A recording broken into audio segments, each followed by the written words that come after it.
Hello friends, આજે આપણે બનાવીશું વિન્ટર સ્પેશિયલ સબ્જી મેથી મટર મલાઈ.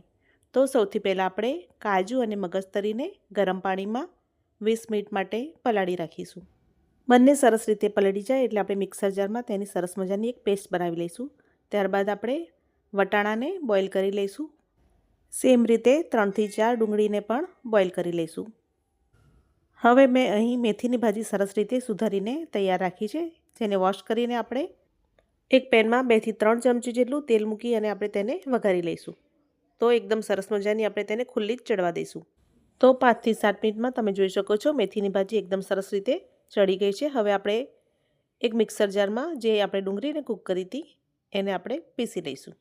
હવે એ જ પેનમાં આપણે 2 ચમચી જેટલું બટર અને 1 ચમચી જેટલું તેલ લઈશું. ખડા મસાલા લઈશું, તજ, લવિંગ અને મરી, તમાલપત્ર, આદુ મરચાં લસણની પેસ્ટ ઉમેરીશું. સરસ રીતે સાતરી લઈશું. હવે આપણે જે ડુંગળીની વ્હાઈટ પેસ્ટ તૈયાર કરી છે એ ઉમેરીશું. ડુંગળીની પેસ્ટ ચડે એટલે આપણે તરત જ કાજુ અને મગજતરીની જે પેસ્ટ તૈયાર કરી હતી એ ઉમેરી લઈશું. એને પણ આપણે થોડીવાર માટે ચડવા દઈશું. ત્યારબાદ તેમાં બોઇલ કરેલા વટાણા અને કૂક કરેલી મેથીની ભાજી ઉમેરીશું. બધું સરસ રીતે હલાવીને મિક્સ કરી લઈશું. હવે તેમાં સ્વાદ પ્રમાણે મીઠું અને થોડી ખાંડ ઉમેરીશું. બધું એકદમ સરસ રીતે હલાવીને મિક્સ કરી લઈશું. હવે સબ્જીની કન્સિસ્ટન્સીને એડજસ્ટ કરવા માટે આપણે થોડું પાણી ઉમેરીશું અને તેને ખુલ્લું જ એકદમ સરસ મજાનું જ્યાં સુધી બટર છૂટું ના પડે ત્યાં સુધી આપણે તેને ચડવા દઈશું. બસ, તો હવે તેમાં 2 ચમચી જેટલી ઘરની મલાઈ ઉમેરીશું. ઘરની મલાઈ ઉમેરીને આપણે સરસ રીતે ઓઇલ સેપરેટ ના થાય ત્યાં સુધી આપણે તેને કૂક કરીશું.